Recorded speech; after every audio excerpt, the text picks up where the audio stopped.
Halo semua, selamat datang kembali di Unix 3M.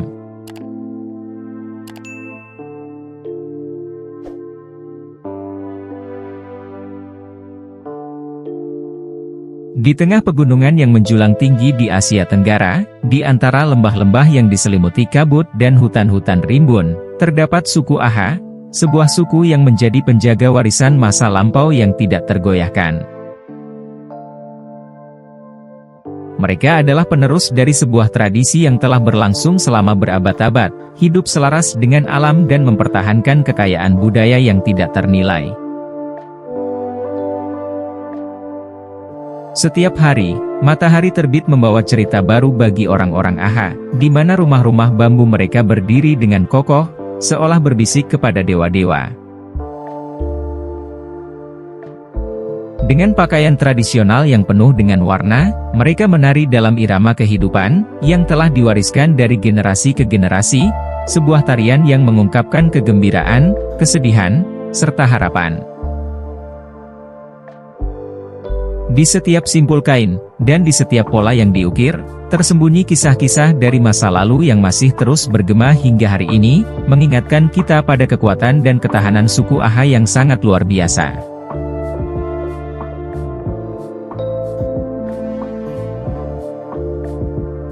Sekitar 15 abad yang lalu, nenek moyang mereka yang berasal dari Provinsi Yunnan, memulai perjalanan panjang, berpindah-pindah ke berbagai daerah, diombang-ambingkan oleh gelombang perang serta konflik. Saat ini, dengan populasi yang diperkirakan mencapai sekitar 400.000 jiwa, suku Aha menjadi kelompok yang tersebar luas di berbagai tempat, dari desa-desa kecil di dataran tinggi pegunungan Thailand, Myanmar, Laos, hingga Provinsi Yunnan di Tiongkok. Mereka mengolah tanah, memelihara warisan mereka sebagai penduduk minoritas, melukiskan cerita peradaban yang telah bertahan melalui ujian waktu dan sejarah.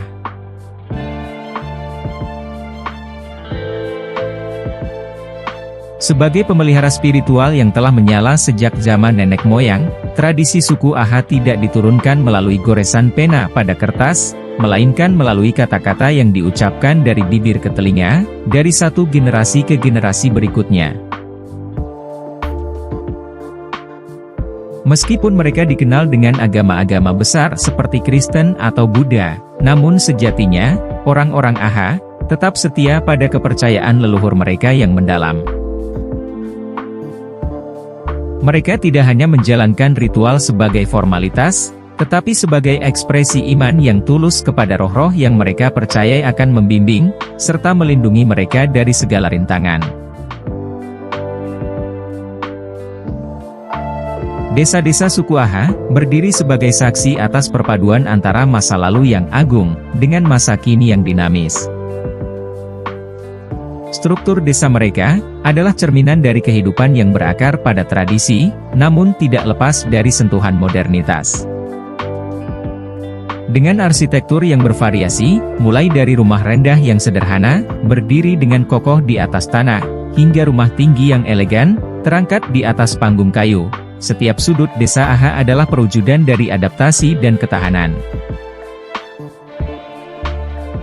Di dalam desa, rumah-rumah dipisahkan berdasarkan gender, menciptakan ruang yang sakral dan pribadi, sekaligus ruang bersama yang menjadi pusat kehidupan komunal. Di tengah desa berdiri ayunan desa bertiang 4 yang tinggi, sebuah monumen kesuburan yang dibangun setiap tahun oleh sesepuh desa, sebagai persembahan kepada leluhur dan sebagai harapan untuk panen padi yang melimpah. Selain itu, di pintu masuk desa, gerbang roh yang megah, dengan ukiran rumitnya berfungsi sebagai penjaga, memisahkan dunia manusia dan hewan peliharaan dari wilayah roh serta satwa liar. Gerbang ini bersama dengan ukiran pada atap rumah, adalah benteng spiritual yang mengusir roh jahat dan menjaga keseimbangan antara dunia yang saling berdampingan.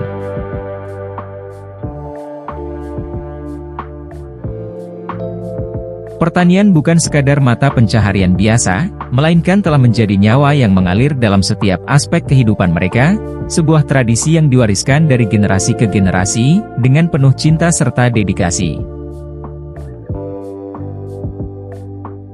Tanaman kedelai dan sayuran tumbuh subur di bawah sentuhan tangan-tangan yang terampil, sementara tanaman padi menjadi simbol dari kemakmuran serta keberkahan. Lahan kering yang membentang menjadi saksi bisu atas kerja keras mereka, di mana padi ditanam dengan harapan akan hujan yang akan memberikan kelembaban serta kehidupan. Pada beberapa desa, inovasi berupa sistem irigasi telah memungkinkan sawah-sawah untuk menghijau sepanjang tahun, sebuah kemajuan yang membawa harapan baru. Kendati demikian, bayang-bayang masa lalu masih sangat terasa, di mana opium pernah menjadi bagian dari budaya mereka, sebelum akhirnya pemerintah Thailand menetapkan sebuah larangan, mengubah alur sejarah dan membawa masyarakat AHA menuju masa depan ekonomi yang lebih berkelanjutan.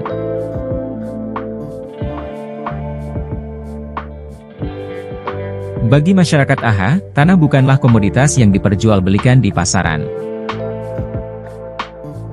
Hak atas tanah dianggap sebagai warisan tradisional, yang telah berlangsung selama beberapa generasi. Setiap inci tanah, memiliki cerita tersendiri, memiliki jejak kaki para leluhur, yang mengolahnya dengan tangan-tangan yang penuh keringat dan terampil. Namun, sistem tanah seperti ini telah membentuk status semi-nomaden bagi suku AHA, di mana desa-desa mereka dapat berpindah dari satu lahan ke lahan lainnya, sehingga dapat membuka lahan pertanian yang baru. Mereka mengikuti jejak matahari, mengikuti suara angin, dan mengikuti panggilan tanah yang memanggil mereka untuk menghidupkan kembali lahan yang telah terlupakan. Pemerintah Thailand telah menetapkan larangan terhadap praktik ini, mengingat dampak buruknya terhadap kondisi lingkungan. Kendati demikian, suku AHA tidak pernah menyerah, tetapi mereka terus berusaha untuk beradaptasi dengan jenis pertanian subsisten yang baru, meskipun kualitas lahan mereka perlahan-lahan mulai menurun, karena tidak lagi diizinkan untuk memperluas lahan baru. Pertanian hanyalah satu bagian dari cerita mereka, dan di baliknya terdapat kisah-kisah yang lebih mendalam serta dramatis. Babi, ayam, bebek, kambing, sapi, dan kerbau adalah hewan-hewan ternak yang menjadi sahabat setia. Tidak hanya sebagai sumber makanan, tetapi hewan-hewan itu juga menjadi produk sampingan yang memberikan nilai ekonomi yang lebih banyak. Anak-anak suku AHA, dengan mata berbinar-binar, menggembalakan hewan-hewan ini, mengajarkan mereka tentang tanggung jawab serta keterhubungan dengan alam. Di sisi lain, para wanita dari masyarakat AHA, dengan tangan yang terampil, mengumpulkan tanaman dari hutan sekitar. Di antara dedaunan hijau, mereka menemukan telur dan serangga, yang kadang-kadang menjadi bahan makanan atau bahkan obat tradisional. Sementara itu, pasangan perempuan dan laki-laki sering berlabuh di tepi danau serta sungai setempat. Mereka menggantungkan harapan pada umpan yang mereka lemparkan ke dalam air, memancing, menunggu momen ketika ikan menarik kail. Namun, ada satu lagi keahlian yang mengalir dalam darah suku AHA, di mana laki-laki mengasah mata tombak, berburu, mempersiapkan diri untuk perjalanan menuju ke dalam hutan. Ini bukan sekedar mencari makanan, tetapi merupakan hiburan favorit bagi para lelaki, serta cara untuk menjalani kehidupan. Senjata yang diperoleh dari perdagangan di kota-kota besar mulai menggantikan penggunaan busur panah dalam berburu, mengubah cara mereka berinteraksi dengan alam.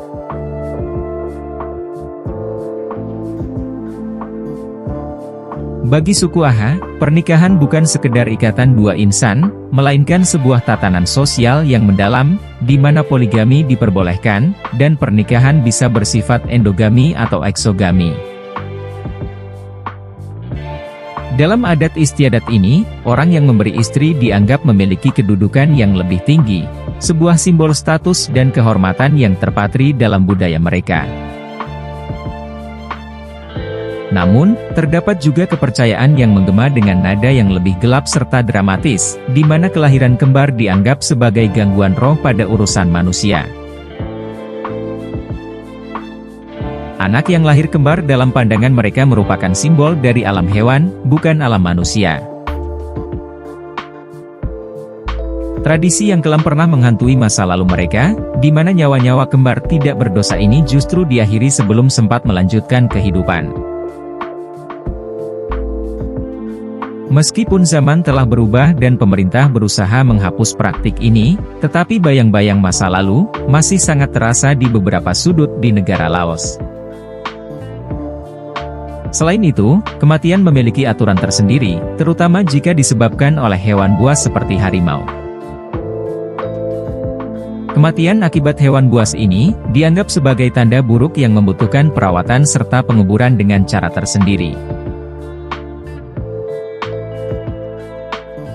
Sejak pertengahan abad ke-20, para misionaris telah menaburkan benih-benih ajaran Kristen di tengah-tengah suku Aha.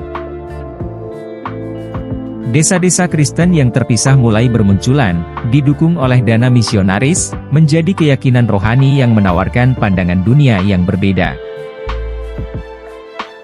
Di sini, salib dan simbol-simbol sakral berdiri bersandingan dengan totem serta artefak tradisional suku Aha.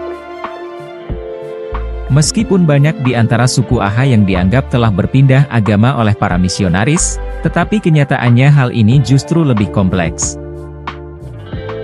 Hampir 100% dari suku Aha mempraktikkan campuran agama Kristen serta kepercayaan tradisional Aha, sebuah tapestri kepercayaan yang kaya, di mana doa dan mantra, nyanyian gereja dan tarian ritual, Alkitab dan cerita leluhur semuanya berpadu menjadi satu harmoni yang begitu baru.